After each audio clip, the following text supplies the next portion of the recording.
Olá, nós estamos na 11ª lição da Escola Sabatina desse trimestre. Estamos quase terminando. E tem sido, assim, muito abençoado os estudos semanalmente aqui neste canal. A lição tem tratado sobre a promessa, a aliança eterna de Deus. Esta é a lição que nós estamos estudando. E eu quero animar você a já se preparar e já adquirir a lição para o próximo trimestre. Se você é assinante, deve receber na sua casa. Se você não é assinante, procure os canais para adquirir, através da internet, através das lojas que tem a lição Escola Sabatina, mas você não pode ficar sem este pão diário. Este é o maná, este é o alimento que nós recebemos diariamente. E a você, diretor e professor da Escola Sabatina, sabe, nós temos que ter um pouco mais de dinamismo no aprendizado e no ensino. Você sabe que a Escola Sabatina, ela começou lá em 1853. Já se passaram mais de 150 anos. 160 e tantos anos já se passaram desde que ela começou. Nós estamos aqui no ano 2021, é lógico que nós temos tido hoje uma nova dinâmica. Nós não podemos usar as dinâmicas antigas, precisamos tentar compreender as pessoas também hoje, estas novas gerações, essa nova maneira de pensar, essa nova maneira de ensinar. Então é importante, para a gente poder mobilizar a nossa classe, é importante, por exemplo, você saber, ali na classe, quem são os mais corajosos. Quem é aquele que tem mais coragem ali na classe para poder falar? É bom você estimulá-lo, é bom, mas também é importante você saber quem é aquele mais tímido, para que você também segure um pouco aquele corajoso e dê oportunidade para aquele mais tímido também de poder expressar o seu pensamento, as suas ideias. É importante que você veja quem é aquele mais expressivo, né? Aquele que dá as boas contribuições, aquele que é bem-humorado. É importante a gente sempre ter um bem-humorado no grupo, né? Para que não fique pesado o estudo, né? Sempre tem alguém que tem um bom humor, tem sempre uma boa tirada. Aquele que tem uma boa intuição. Você vê aquele que tem uma boa intuição, que ele aprende um pouco mais rápido. No grupo tem aqueles que são mais altruístas, que são mais organizados, aqueles que expressam mais amor, aqueles que têm disposição sempre de ajudar. É importante você, professor da Escola Sabatina, ter uma visão dos seus alunos, a característica de cada um deles, para que você possa estimular e usar as características para o bem do grupo. É importante você ter essa visão da classe que você administra, que você cuida. Portanto, essa semana, eu espero que você seja ricamente abençoado. Nós vamos agora, juntos, para mais um estudo da lição da Escola Sabatina com o pastor Fernando e com todos os seus convidados. Venha conosco, participe. A cada semana você é bem-vindo e nós o convidamos para estar conosco aqui. Você, diretor da Escola Sabatina, e você, professor da Escola Sabatina. Vamos juntos, mais uma vez, aprendermos e estudarmos? Deus abençoe você e tenha um sábado muito feliz. E, aliás, não se esqueça de interagir conosco ali no chat, no bate-papo. Suas perguntas serão respondidas. Entra lá, dê a sua opinião, faça sua pergunta e nós vamos ter uma maior alegria de responder a todos vocês. Um forte abraço. Oi, gente, bem-vindos todos e todas vocês aí, aqui a nossa classe de professores, ao nosso estudo da Bíblia, né? A gente está estudando um assunto fantástico, maravilhoso, que é a promessa, a aliança, aqui no nosso livro, a nossa lição de Escola Sabatina, que dura um trimestre. Hoje nós estamos já rumando para o fim, nós estamos no capítulo 11, ou na lição 11, que é o santuário da nova aliança. Bom, lembrando você que, embora o nosso programa seja gravado, você é nosso convidado a fazer esse programa. Como? Nós não estamos mais lendo o que você está comentando, porém, o nosso programa é pela internet, então não só o que a gente fala, mas tudo que você vai postando aí, interagindo, escrevendo, e isso faz parte ou compõe a lição que a gente está estudando, ou o trecho da Bíblia que a gente está estudando, tá? O assunto que a gente está estudando. Bom, quero dar as boas-vindas aqui para os meus convidados especiais. É a terceira vez que volta o grupo número 2 aqui. Lucas, que é o nosso filho mais velho, é professor de teologia lá em Engenheiro Coelho, no seminário de teologia. O Luciano, que é pastor auxiliar ali na igreja Nova Semente, no coração de São Paulo. E o Andrei, que cuida de um distrito pastoral, aí 5 igrejas ali na região do Jaguaré. Bem-vindos aí, viu? Os 3 mosqueteiros aqui. Nós vamos começar o estudo e eu vou pedir para o Andrei orar para a gente começar, por favor. Vamos orar. Querido Deus, mais uma vez nós estamos reunidos para estudar a Tua Palavra e queremos pedir que o Teu Espírito conduza o nosso estudo, iluminando a nossa mente, abrindo o nosso entendimento. É o que eu te peço por Jesus. Amém. Amém. Beleza, eu já citei aqui, né, que a lição 11, que é que nós vamos estudar agora, é o santuário da nova aliança. A gente quer ir mais a fundo no assunto de como o santuário se encaixa nesse assunto da aliança, mas principalmente na nova aliança, né? Andrei, continua conversando com a gente aí. Introduz para a gente aí a lição da semana, já entra no domingo, que tem o subtítulo aí de relacionamentos. Bom, vamos lá. Uma boa noite mais uma vez a todos, um feliz sábado. O confortável de você começar falando é que você introduz os assuntos para deixar que os outros continuem. A gente vai falar sobre o santuário e eu preciso dizer algumas coisas que eu acho que eu destacaria do estudo dessa semana, que a gente não pode deixar de fora. Desde a queda, desde o lapso, iniciou-se o plano da redenção. E o plano da redenção nada mais era do que restaurar no homem a imagem do seu Criador que foi perdida no Éden. Restituir a identidade, restaurar a identidade de filho ao homem, né? E isso se dá num processo de substituição, onde o cordeiro é introduzido, um processo parabólico, né? Uma espécie de parábola daquilo que iria acontecer no Calvário, um contratipo, né? Um antitipo daquilo que viria a acontecer depois. O santuário, quando ele é estabelecido, ele é instituído, ele é uma espécie de materialização do plano da redenção. Embora tipologicamente, mas ele é uma espécie de materialização do plano da redenção. E isso é motivado por um desejo de Deus. Isso que é o mais incrível da ideia do relacionamento e do santuário, porque o santuário é Deus dizendo assim: eu quero viver com vocês, eu estou com tanta saudade de vocês, eu vou me mudar para sua casa. É o pai e a mãe ligando para o filho: eu vou mudar para sua casa, eu vou morar aí porque eu não aguento, eu vou morar no seu condomínio, porque eu quero estar com você o tempo todo. E parece até exagerado da minha parte dizer isso, mas eu quero ler 2 textos para a gente introduzir nossa conversa da semana. O primeiro deles está em Êxodo capítulo 25, verso 8, que vai dizer assim, eu penso até que o Lucas e o Luciano vão trabalhar também por cima desses textos aqui, na sequência, mas o verso 8 diz assim: e me farão um santuário, e a razão do porquê que vão fazer o santuário, para que eu possa habitar no meio deles. E me farão um santuário para que eu possa morar com eles, para que eu possa habitar com eles, para que eu possa conviver com eles, para que eu possa compartilhar da sua intimidade. Morar junto é compartilhar daquilo que é mais íntimo. E curioso que ser íntimo de seres caídos, um Deus santo querer ser íntimo de seres caídos, é de gerar uma estranheza enorme, porque ele ia ver aquilo que talvez mais desagradaria a ele, né? Ele ia estar no meio daquilo que talvez mais o desagradaria, que é o pecado, habitando no coração de seus filhos caídos, e mais talvez entristeceria ele. E aí é o que ele vai dizer em Levíticos 26, que talvez seja um paralelo de Êxodo 25, em Levítico 26, verso 11 e 12, ele vai dizer assim: porém o meu tabernáculo no meio de vós, e a minha alma não vos aborrecerá. E o verso 12: andarei entre vós e serei o vosso Deus, e vós sereis meu povo. É como se ele dissesse assim: eu vou morar com vocês, mas fiquem tranquilos que a minha presença não vai ser incômoda.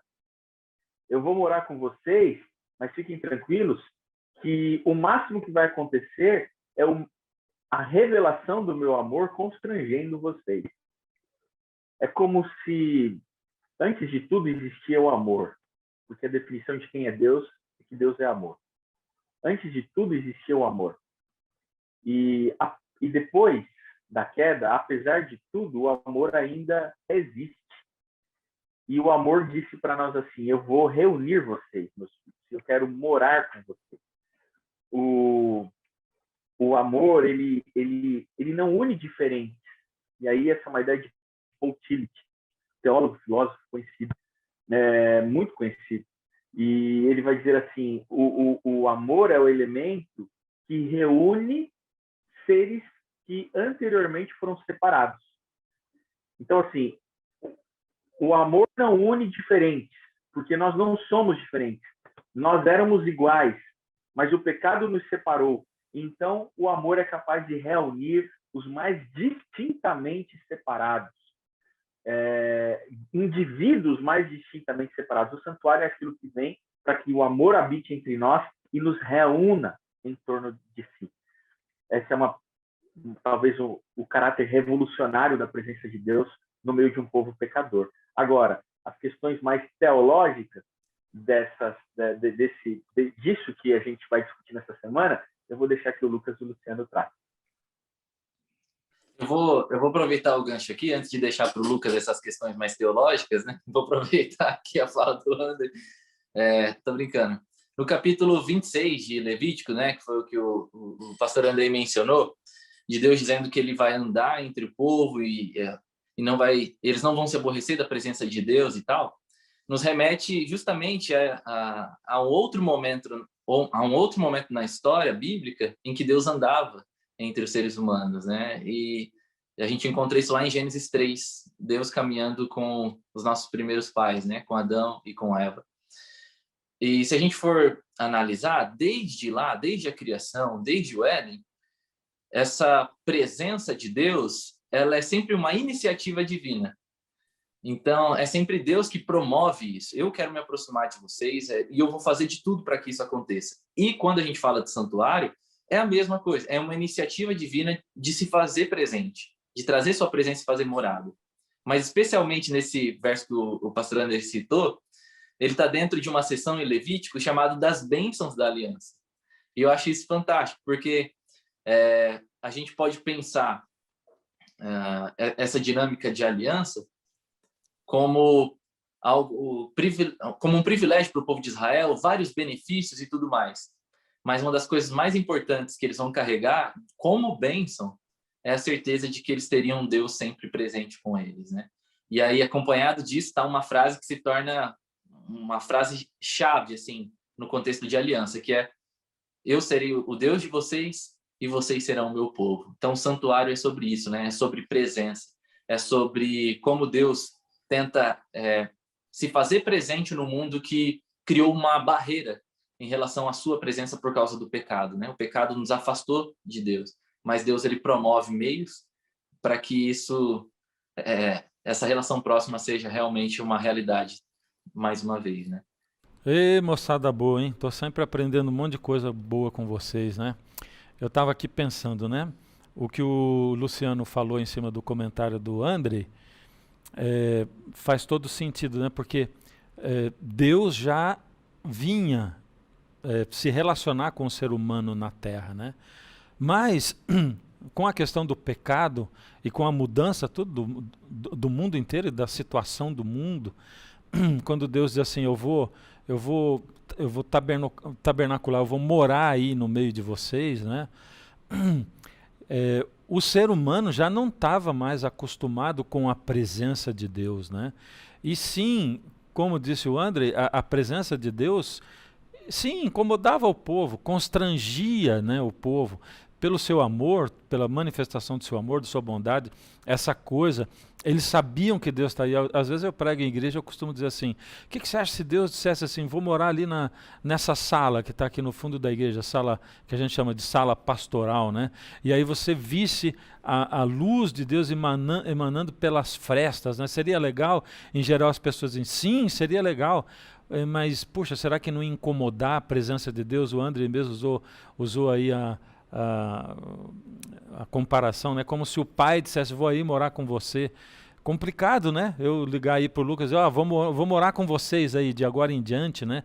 É legal, mas de certa forma incomoda. Então, aquilo fazia também com que o povo se preparasse para viver. A gente costuma dizer assim, como é que alguém que não ama Deus ou não desenvolve o amor com Deus vai gostar de viver no céu, né? Porque vai ser uma realidade muito diferente. Como era a realidade de Deus estar no meio do povo, era uma realidade diferente. Mas isso tem uma contrapartida também. Porque, de certo modo, aquilo preparava, entre aspas, né, preparava Deus para habitar entre o povo num mundo de pecado, né? E o santuário em si, ele servia para Deus habitar no meio do povo, mas, de certa forma, ele servia para proteger o povo da presença de Deus, né? Porque o povo não podia ver a glória da presença de Deus, então tinha que ter aquela carapaça para proteger o povo da glória da presença de Deus, que depois essa glória foi oculta por um corpo humano, né? Quando Jesus tomou a forma de um homem e Deus estava ali, toda a glória de Deus oculta dentro daquele ser humano. Ou seja, o tabernáculo, o santuário, ele era uma via de duas mãos, né? Deus habitando no meio do povo, e o povo se adaptando à presença de Deus, e o povo na presença de Deus, e Deus se adaptando num mundo de pecado, entre aspas, para que tudo pudesse culminar. E aí a gente olha para o futuro, né? Para o que vem depois, para a Nova Jerusalém, onde Deus definitivamente vai morar junto com o homem, né? A palavra de Deus é maravilhosa e infindável. Pode falar. Não, é interessante como o santuário é uma constante tentativa de retorno ao Éden, né, com as suas limitações. Então o convívio com Deus. Inclusive, assim, literariamente, a construção do santuário segue padrões que se assemelham à criação da Terra, né? Só nesses dois eventos são construídos ou criados esses elementos em 7 etapas. No fim dos dois tem o sábado.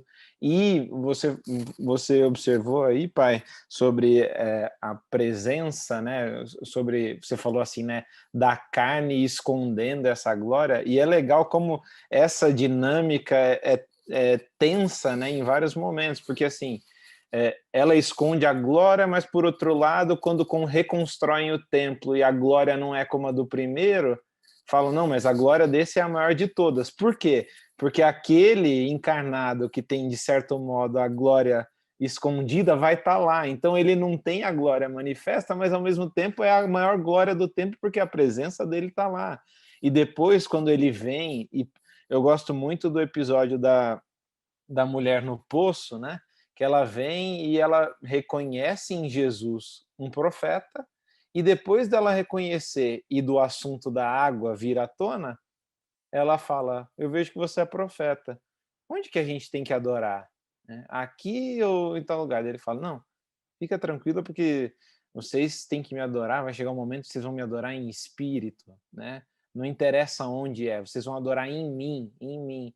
E é interessante que você também fez a menção lá em Apocalipse, que fala que não vai ter templo porque o Cordeiro é o templo, né? Então, essa presença, esse retorno essa restauração de uma relação edênica, né, é central para o santuário, né? É central. Então, o santuário manifesta justamente essa tentativa constante ao longo da história, seja ele o santuário de Israel, seja ele o santuário Messias vindo e tal, é uma tentativa de relacionamento perfeito, que não acontece pelas limitações da humanidade, da história, mas que vai acontecer, né? Vai acontecer. Exatamente. Você já entrou na segunda aí? Como é que é? Acho que a gente podia já passar essa segunda aqui, né? Que fala sobre o sacrifício, a aceitação, o sangue, né? Eu acho que é de comum conhecimento, né? De que dentre as atividades contínuas do santuário, né? Todas elas chamadas, tem uma palavra lá em Daniel que usa, que é o tamid, né? Que é o serviço contínuo, que envolvia um monte de coisa, por exemplo, as lâmpadas, a troca dos pães, tal, e envolvia o essencial, que era a morte de um animal, de um cordeiro, que tinha as especificações, sem defeito. Nem sempre era um cordeiro, às vezes para situações específicas era um outro animal, mas normalmente era o cordeiro. O que eu gostaria de enfatizar, uma coisa em específico só, em relação à importância da morte do cordeiro na dinâmica do serviço do santuário, né? Que envolvia o reconhecimento do pecado, sabe? Eu acho que isso é bem importante, né? O reconhecimento da condição de erro, né, que a pessoa tinha que ter. O sacrifício em si não tinha efeito nenhum se não houvesse esse reconhecimento de erro. E é isso que a gente vê claramente quando Jesus vem ensinar e vem falar ao longo da sua vida. Tem uma história que é muito, muito forte para mim, que é a de Lucas 7, quando Jesus vai na casa de um homem e de repente aparece uma mulher e começa a ungir os pés dele, né? Então, lá em Lucas 7, a mulher chega e daí Simão era o dono da casa e ele fica constrangido com aquela situação e Jesus decide contar uma história, né? E ele conta, a partir do versículo 41, certo credor tinha 2 devedores. Um devia 500 denários, o outro devia 50. E como eles não tinham com que pagar, o credor perdoou a dívida de ambos. Daí a pergunta é maravilhosa, né?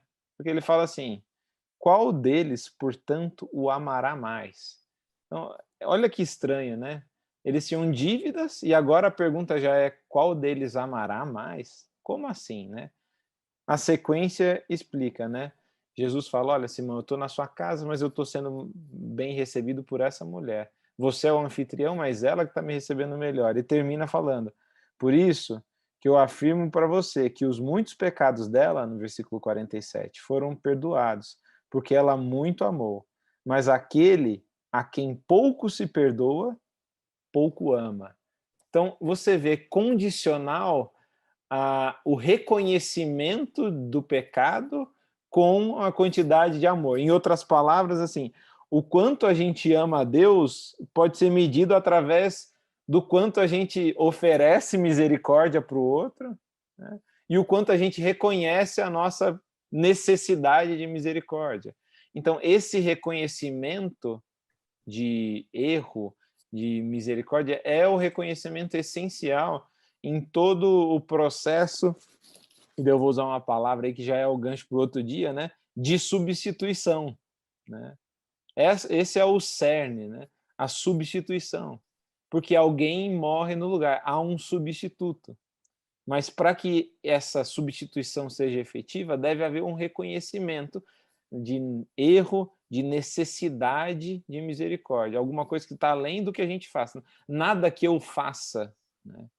A minha parte é só amar, né? Depois que eu tenho perdoado, nenhum dos dois tinha como pagar, né? Nenhum dos dois que deviam, nenhum podia pagar. Só que o que devia mais, reconhece, o outro não. O outro acha que ele tem méritos, que ele é bom o suficiente. Então, ele vai falar, esse amou mais. O outro não amou. Isso aí fala para mim diretamente de novo com Laodiceia, porque eu volto para Laodiceia? Porque Laodiceia é Jesus falando comigo hoje, né? Eu, cristão, hoje. E ele passa a maior parte da mensagem que ele dá para Laodiceia, para mim hoje, é tentando me convencer que eu sou Laodiceia, que eu preciso dos remédios que ele oferece, que são 3, e que eu tenho uma visão de mim distorcida. E qual é a visão que eu tenho distorcida de mim? Eu acho, eu sou rico, abastado, eu faço parte do povo de Deus, eu tenho a verdade, eu sou o maior condutor da bênção para as pessoas e tal. E quando Deus está dizendo para a gente assim, você quer realmente receber, ser participante do meu amor, da minha aliança, quanto mais você reconhecer que você não é merecedor de nada disso e que você precisa, depende totalmente de mim, aí sim você vai estar demonstrando e recebendo todo esse perdão e esse pecado, né? Então, a maior parte da carta é tentando me convencer de que eu sou o morno, enquanto eu olho para a minha igreja e digo assim, não, fulano é morno, fulano é frio e tal, mas eu sou quente. E eu estou dizendo isso aí porque isso é um exercício, foi um exercício muito difícil para mim, numa época em que eu me achava muito quente, eu olhava para os outros mornos, segundo eu achava, e Deus me colocou de cara com essa mensagem, falou assim, se você não for morno, você não é merecedor de nada disso. Ou seja, se você não reconhecer a sua situação, não tem como você alcançar esse perdão. Vamos pular para terça-feira já, na substituição. Quem se habilita com a terça-feira? Eu acho que dá para a gente explorar bastante coisa aqui nessa parte de substituição. Na verdade, Jesus ele vem aqui na Terra com uma missão bem específica, né? Ele veio para promover, de fato, uma nova aliança abrangente, mais abrangente do que nunca, que promovesse o reino de Deus até os confins da terra. A gente já viu lá em Gênesis 12 que essa era a intenção de Deus desde o início. Era abençoar todas as famílias da terra, mas em Cristo isso acontece de fato. E isso também tem a ver com o santuário na nova aliança, porque, como o Lucas estava mencionando, o sangue ele tinha um simbolismo muito importante dentro da atividade do santuário que existia no centro de Israel, né? No centro da nação. Era um pilar central em que esse perdão fosse promovido e essa conscientização, né, do povo de Israel, dos seus próprios pecados, tivesse, de alguma forma, o impacto de produzir o arrependimento nesse povo, para que eles pudessem caminhar rumo à santidade e tudo mais, viver à luz daquilo que a presença de Deus tanto necessitava, né, que eles mudassem e tudo mais.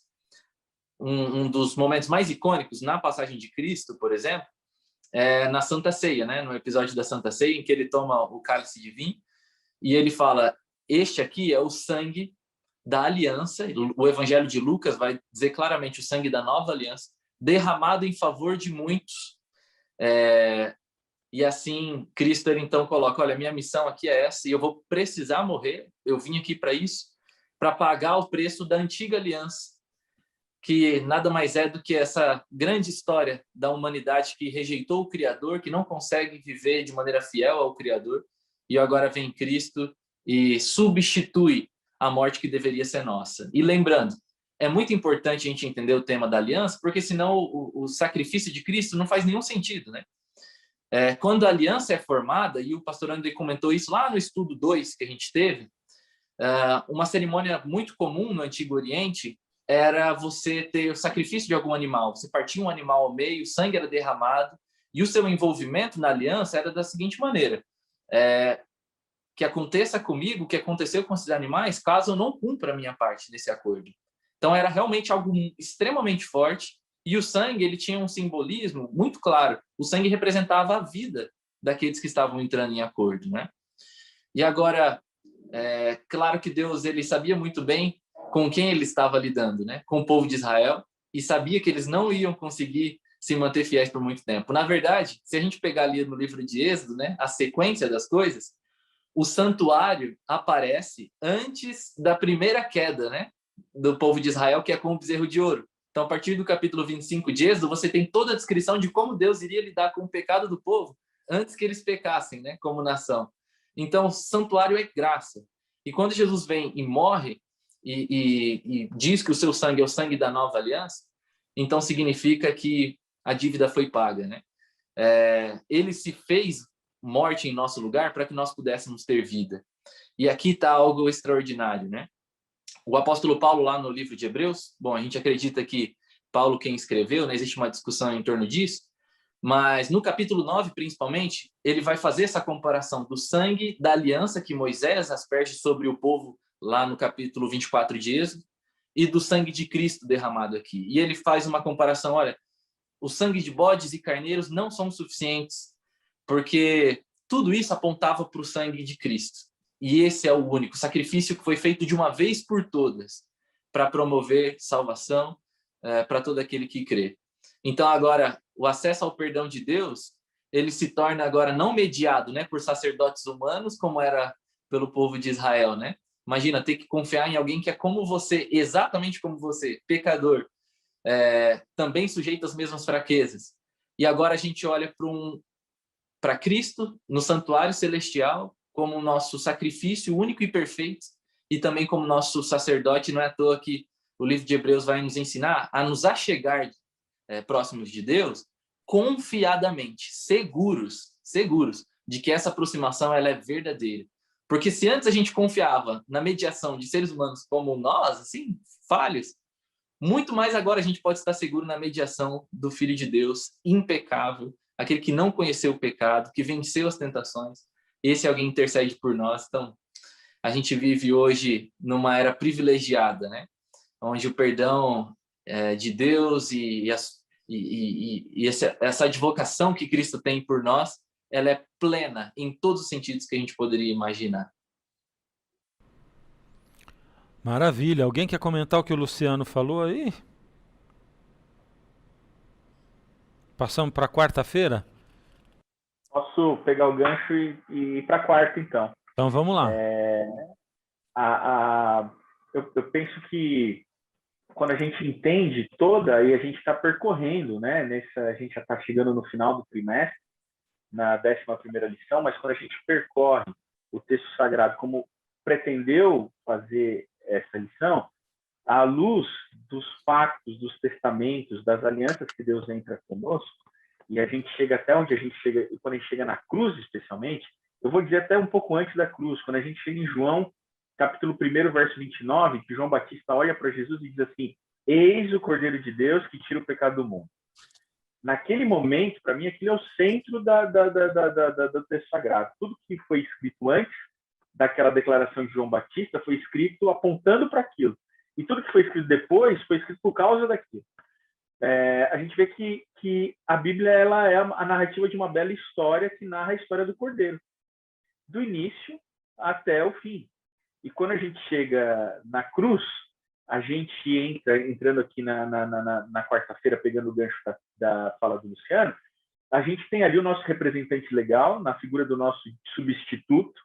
A gente começa a entender que a Boa Nova é justamente a substituição e que ela já era parabolizada, ela já era ilustrada durante todo o período da história do povo de Israel no santuário, na figura do Cordeiro que morria, era imolado.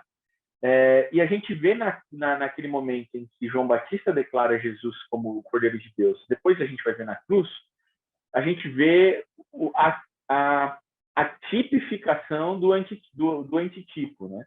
Do contratipo. A gente vê o antitipo tipificando-se, né? Mas, dá uma explicada nisso aí, ô André. Dá uma explicada, o antítipo, contratipo, tipificando-se aí. Né? Eu gosto da perfumaria, eu sou um fã da perfumaria. Não que eu seja um cara que tenha muitos perfumes, e nem que conheça muito de perfumaria, sabe? Mas eu gosto de dar esse exemplo.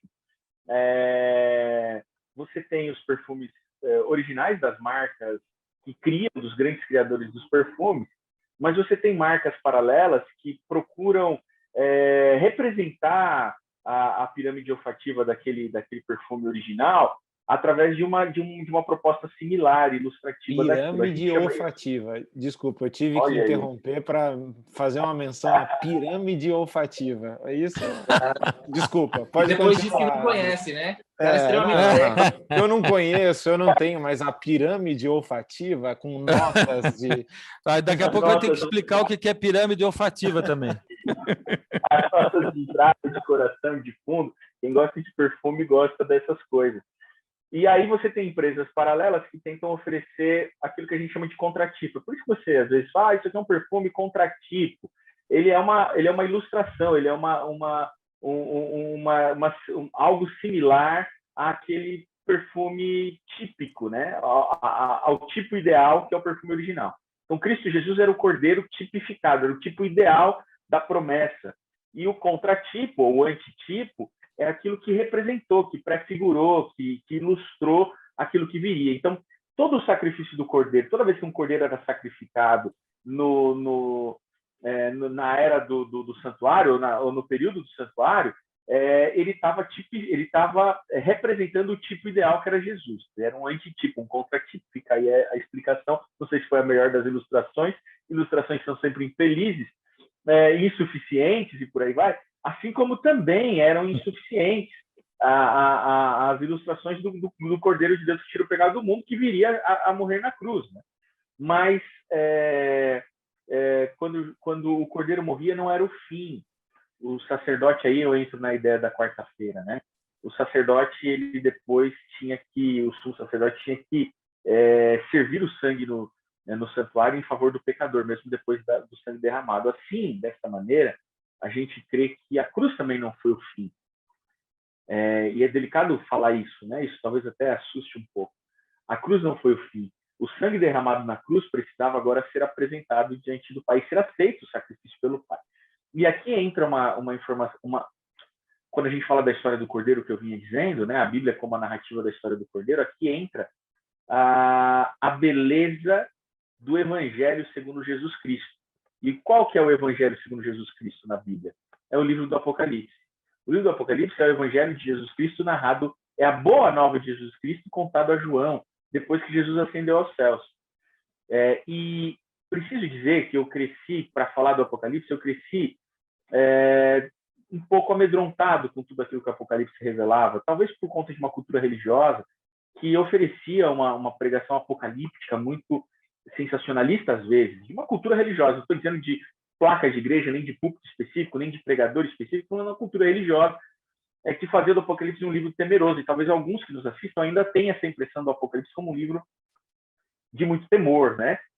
Quando, na realidade, o Apocalipse é o livro do Cordeiro, é o livro de júbilo, o livro de vitória, é o livro de Jesus dizendo para João assim, João, conta aí embaixo para todo mundo que o sacrifício do Cordeiro na cruz foi aceito, e que o sacrifício do Cordeiro na cruz deu certo, e que o Cordeiro venceu. Então, conta essa boa nova, e todo aquele que crê no sacrifício do Cordeiro já está resolvido. Essa é a narrativa. Eu não consigo gostar de uma pregação apocalíptica que não revele isso para as pessoas, que o Apocalipse é nada mais é que o livro de boas novas. É o Evangelho de Jesus Cristo a João dizendo o Cordeiro venceu, o sangue foi aceito, e porque foi aceito, então tudo aquilo que foi prometido está cumprido. Agora só falta eu voltar para resgatar vocês e reivindicar a vitória do Cordeiro, mas já está tudo resolvido, já está tudo aceito. E agora a gente tem a figura do sumo sacerdote, e aí eu vou só ler. A gente não fez isso em nenhum dos nossos encontros, mas eu vou ler porque eu acho que vai explicar melhor o último parágrafo da lição de quarta-feira. E diz assim, assim como havia um santuário, um sacerdócio e um ministério terrestre na antiga aliança, também há um santuário, um sacerdócio e um ministério celestial na nova aliança. Entretanto, o que não passava de símbolos ou de contratipos e antitipos, imagens e sombra da antiga aliança, tornou-se uma realidade na nova aliança, ou seja, tipificou-se. Além disso, em vez de um animal sem conceito moral, como nosso substituto, temos Jesus imaculado, eis o Cordeiro de Deus que tira o pecado do mundo. Em vez de sangue de animais, temos o sangue do próprio Cristo. Em vez de um santuário feito pelo homem, temos o santuário e verdadeiro tabernáculo que o Senhor erigiu e não o homem, como dito em Hebreus 8:2. E em vez de um sacerdote humano, pecador e errante, temos Jesus como nosso sumo sacerdote, ministrando em nosso favor. Contudo, isso em mente, pense nas palavras de Paulo. Como escaparemos nós se não levarmos a sério tão grande salvação? Ou seja, o processo da salvação que foi dito lá no início, nas lições iniciais, e reforçado aqui pelo Lucas, o pacto e a aliança tinham uma seriedade muito grande. Ainda hoje, a nossa salvação é o assunto de maior seriedade que nós podemos discutir. E ele é tratado com muita seriedade por Deus, porque é o cumprimento da aliança dele, a fidelidade dele à aliança que ele criou lá atrás conosco e que ele reforçou durante todas as outras manifestações da aliança até a nova aliança, mostrando que a aliança é uma coisa eterna, né? Que ele fez conosco lá no início e se cumpre aqui. E ele trata com seriedade e ele ministra em nosso favor. E graças a Deus porque nós temos um sumo sacerdote que pode se compadecer de nós, porque ele foi tentado nas mesmas coisas que nós, ele conheceu o que é a nossa vida e ele pode nos substituir porque ele venceu aonde nós e o primeiro Adão erramos. Amém. Maravilha.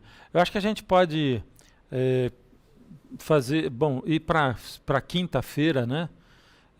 De repente, se tiver algum comentário, já faz o comentário e já vai para quinta. A lição de quinta-feira, na verdade, ela dialoga completamente aí, na verdade, eu acho que é até uma espécie de continuação da ideia que o André acabou de colocar, né? Desse ministério sacerdotal pós-morte do Cordeiro, né? Eu queria, para falar disso, só relembrar, na verdade, a importância do sacerdote, né, para Israel. Quem era o sacerdote? Né? O sacerdote era a referência, né, para o povo, não só no aspecto espiritual, né, em todos os aspectos, né? Uma coisa que me chama muita atenção, usando como exemplo, né, em casos da pessoa que tinha lepra, quem que eles chamavam para conferir se a lepra tinha sido curada ou não? O sacerdote. O sacerdote que vinha e dava os vereditos em relação à cura ou não da lepra. O sacerdote tinha o papel da educação e tal.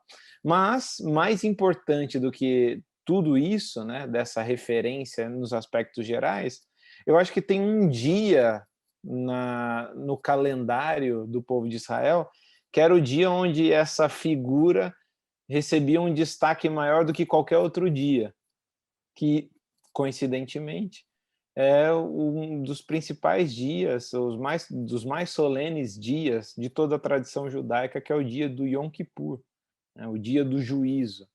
Esse dia tinha uma cerimônia toda especial, e uma das coisas que me chama mais a atenção, a gente poderia falar de várias, né? De várias.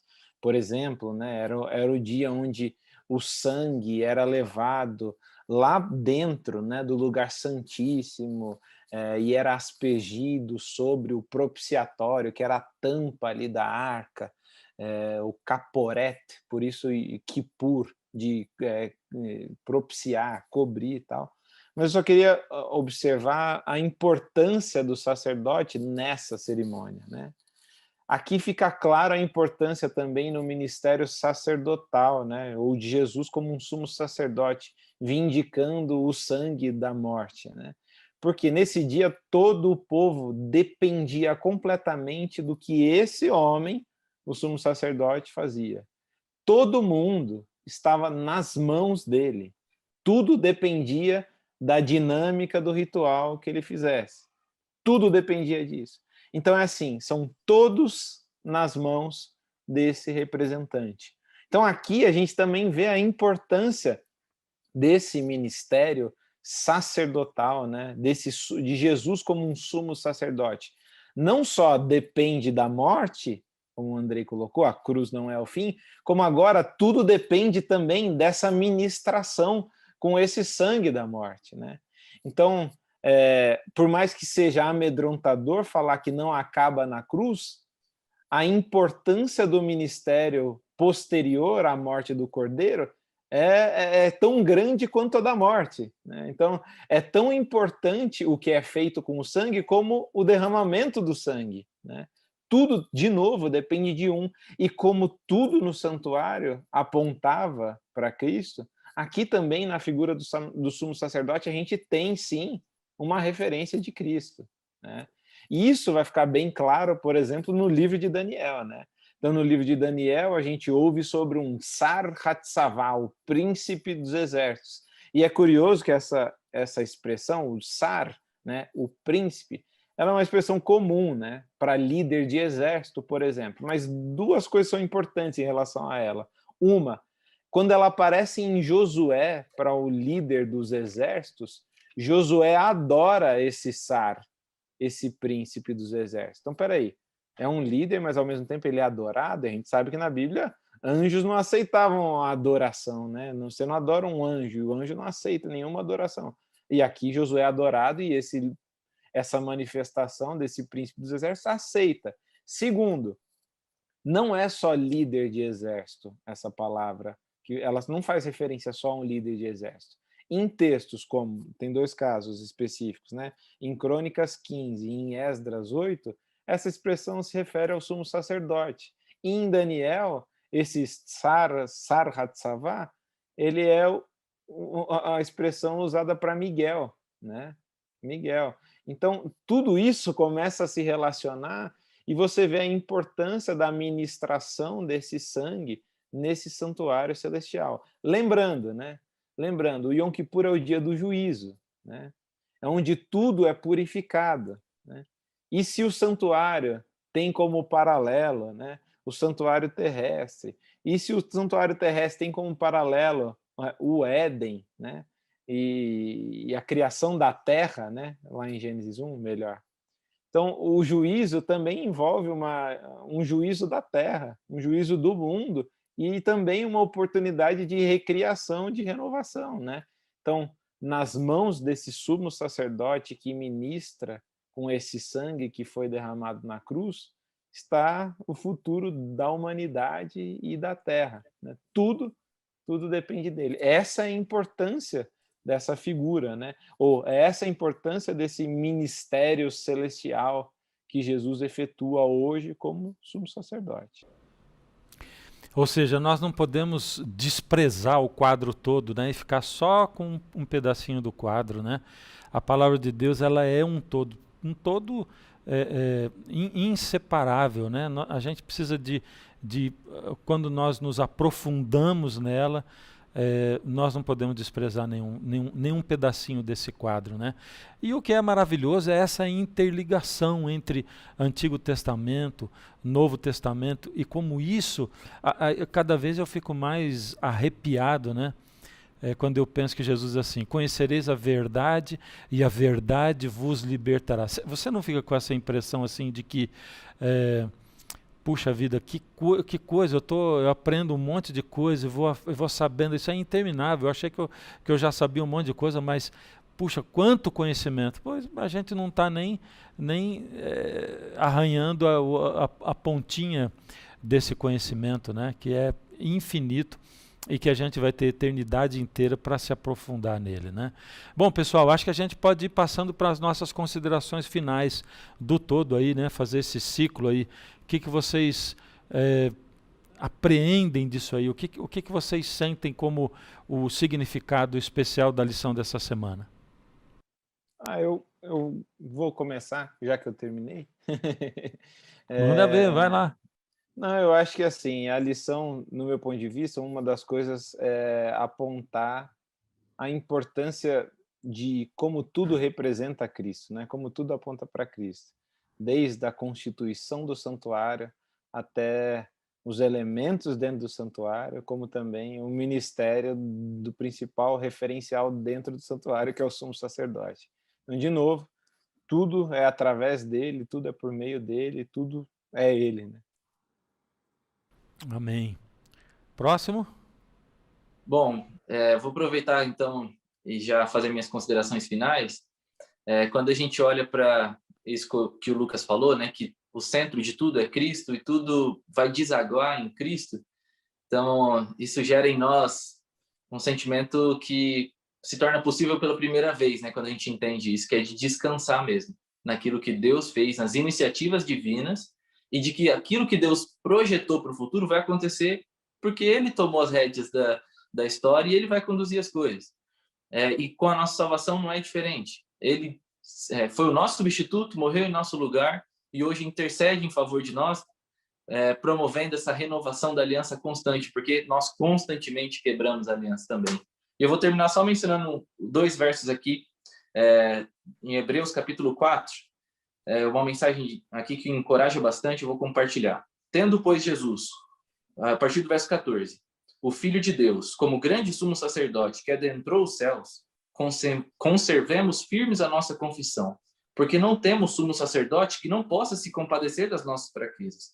Pelo contrário, ele foi tentado em todas as coisas, à nossa semelhança, mas sem pecado. Portanto, aproximemo-nos do trono da graça com confiança, a fim de recebermos misericórdia e encontrarmos graça para ajuda em tempo oportuno. Então, a presença de Deus agora está acessível para nós a uma oração de distância, né? A gente entra no santuário de Deus e a gente recebe de Deus o perdão, porque Cristo já fez tudo aquilo que era necessário. Maravilha. Amém. Bom, as minhas considerações finais são... Essa talvez é a nossa... Talvez não. É o nosso último encontro desse grupo durante esse trimestre, né? Então, eu vou tentar fazer uma consideração final dessa semana, mas também de tudo aquilo que a gente estudou até aqui, e dizer que, citando Romanos 3, verso 3, Paulo diz assim: e daí, se alguns não creram, a infidelidade deles virá a desfazer a fidelidade de Deus? De maneira nenhuma. Quando a gente trata da aliança, o grande destaque a ser dado é não na nossa fidelidade, mas na fidelidade de Deus à aliança, ao pacto que ele entrou conosco. Mesmo diante da nossa infidelidade, ele continua sendo fiel àquilo que ele acordou conosco. E isso é uma boa nova, porque revela que Deus nos ama, é um Deus que nos quer. O santuário é a demonstração disso, né? Ele quer habitar conosco, é um Deus que nos quer. E o que eu posso dizer é que muitas vezes a gente não acredita que ele nos ama. A gente ouve falar sobre o amor dele por nós, a gente até diz para os outros: olha, Jesus te ama, Deus te ama, mas de verdade a gente não acredita que ele nos ama. A gente acha que para merecer o amor dele a gente tem que apaziguar Deus ou oferecer algo em troca para que então ele nos ame. E isso revela que a gente não acredita mesmo que ele nos ama. Eu acho que naquele dia a grande questão vai ser: você acreditou que eu te amava? Você acreditou que eu te desejava, que eu te queria? E aqueles que disserem: sim, Senhor, eu acreditei que o Senhor me amava, eu vivi como o Senhor me amava e eu vivi à altura do que isso significa, são aqueles que vão herdar a vida eterna, né?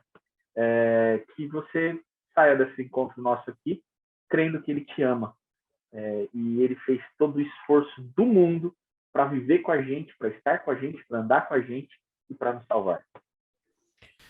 Maravilha, eu quero terminar com um texto aqui então, né? Romanos 11, 33. Ó profundidade da riqueza, tanto da sabedoria como do conhecimento. Quão insondáveis são os seus juízos e quão inescrutáveis os seus caminhos. Não é isso que você sente quando a gente termina aqui a lição? Bom, vou realmente me despedir aqui do grupo 2, né? Nessa lição, mas a gente volta na próxima lição, depois, né? No próximo trimestre. E vou me despedindo de você também, né? Agradecendo que você tenha aceito sempre e que aceite sempre participar conosco para fazer essa lição através dos seus comentários aí, que você faz pela internet, e também participando conosco ao você ouvir aqui e também reproduzir para outras pessoas. Antes de terminar essa lição, eu quero orar com você e estender para você a bênção do Senhor. Ó Senhor, obrigado por toda essa profundidade que é uma riqueza, sabedoria, conhecimento, tudo a seu respeito. Que isso, Pai, em nós cause realmente o fazer, o sentir, que saibamos o tamanho do seu amor e que saibamos como corresponder esse amor aceitando, Pai. Dirige a nossa vida e dirige a minha vida em particular. Em nome de Jesus, amém. Valeu, gente. Valeu, meninos. Muito obrigado pela participação de vocês aí, tá bom? Deus abençoe e obrigado você por ter estado com a gente, tá? Até a semana que vem, hein? Semana que vem estamos juntos. Um grande abraço.